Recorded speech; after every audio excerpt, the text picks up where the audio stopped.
Salut à tous, c'est Axel de testmobile.fr. Je suis au MWC 2013 sur le stand de LG et j'ai sous les yeux le Optimus F5.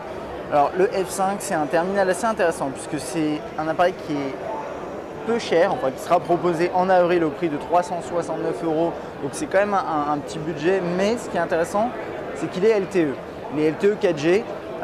C'est un des premiers terminals à ce prix-là, en tout cas qui sera proposé en Europe, à ce prix-là justement, qui sera 4G. Donc ça c'est le premier point. On va faire le tour des specs.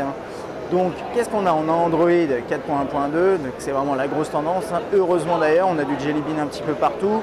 4.3 pouces au niveau de l'écran, résolution 540 par 960, ça fait une densité de pixels de 256 ppi. On a un processeur dual-core 1,2 GHz, 1 Go de RAM, 8 Go de mémoire interne.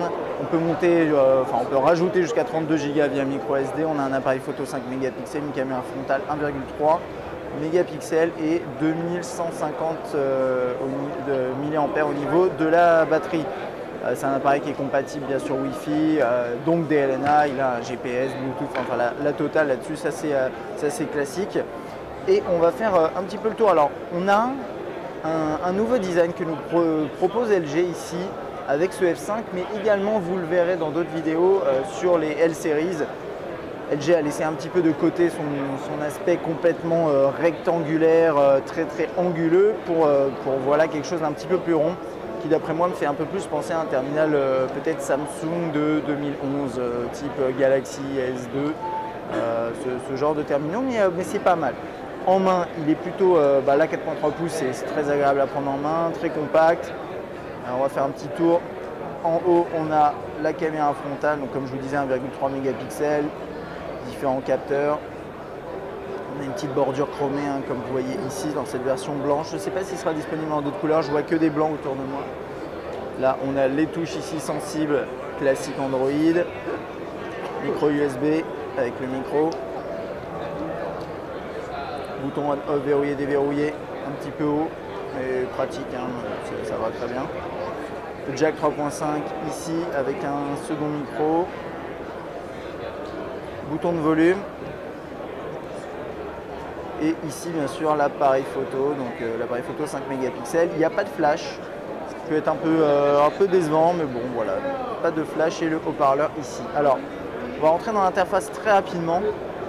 On a ce système là pour déverrouiller, tout est très fluide. Ça c'est une des premières choses que là je remarque en l'utilisant, c'est que c'est très réactif, plutôt agréable à utiliser. Donc, alors là-dedans on a un tiroir des notifications avec pas mal de choses. On a tout le système Quick Memo qui permet très rapidement de dessiner à l'écran, de renvoyer ensuite ce qu'on a réalisé à un ami, à quelqu'un, voilà. Là, ici, on a quelques accès, NFC, Bluetooth, GPS, on a la rotation, synchronisation, un mode d'économisation de batterie, hotspot, ça c'est pour créer un hotspot Wi-Fi. On a les applications Q-Slide, ça permet d'avoir des applications en superposition avec la gestion de l'opacité ici et de la taille normalement. Alors attendez, je vais essayer de faire ça. Voilà. Et ça, c'est quelque chose vraiment qu'on trouve sur la majorité des terminaux LG. Et ce qui est intéressant, c'est qu'on peut les accumuler sur l'écran, comme sur n'importe quel ordinateur qui gère un OS avec qui tourne sur un OS avec des fenêtres. C'est assez intéressant. Donc ça, c'est Q-Slide. Et on a quelques applications en accès rapide ici qu'on peut réorganiser avec Edit. On a la luminosité en accès rapide et bien sûr vos notifications, ça c'est du classique. Gestion des différentes pages d'accueil avec les widgets, les applications téléchargées, etc. Ça c'est classique. On a une notion de thème également.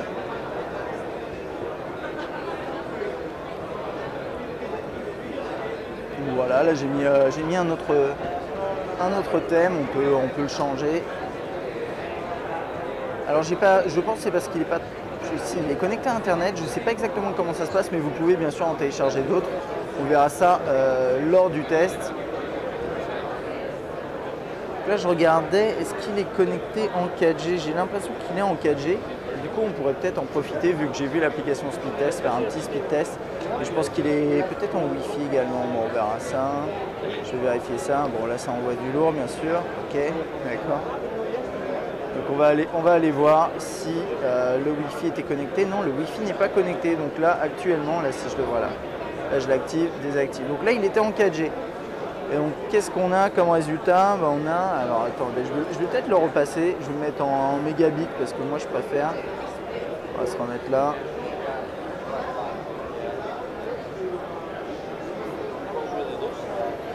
Donc là, ici, je ne sais pas exactement quelles sont les conditions au niveau du réseau, si c'est bon ou pas, mais ça m'a l'air pas mal. Donc on a 96 mégabits en down et 30 en up. Donc ouais, c'est assez massif, quoi. Disons que c'est largement plus rapide que la connexion que j'ai chez moi. Donc bon, plutôt cool. D'ailleurs, je vais peut-être aller faire un petit tour sur internet, je sais pas, voilà. On va aller sur Test Mobile.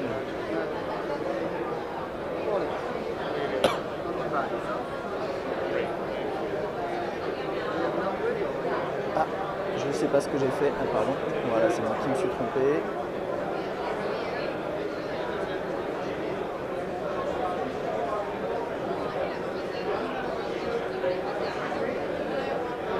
Bon, ça charge rapidement. Là, il y a eu un petit délai avant d'afficher le site, mais c'est vrai que c'est assez rapide, quoi. Ouais, c'est même super rapide. Bon, ça c'est vraiment... je suis content de pouvoir tester ça là. C'est bien qu'il nous ait connecté en 4G puisque ça permet de tester ce genre de choses. Et ça, c'est quelque chose que moi j'attends avec impatience. Du côté de chez nous, bien sûr, il y a certaines villes qui sont déjà équipées, mais bon, ça reste encore limité. Bon, voilà, là c'est au niveau des contacts. Que dire de plus, l'appareil photo. Voilà. Avec mode HDR, panorama, mode de focus, ISO. Bon, il y a l'air d'avoir pas mal de fonctionnalités là-dedans.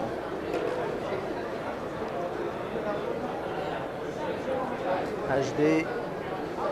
Bon, ça c'est bien, mais si on filme en haute résolution. Je vais aller voir le clavier rapidement. Bon, c'est ce petit clavier là. Bon, bref, voilà, on le verra lors du test, hein, vous inquiétez pas, parce que c'est un appareil qui sera disponible, comme j'ai dit au début, en avril en France.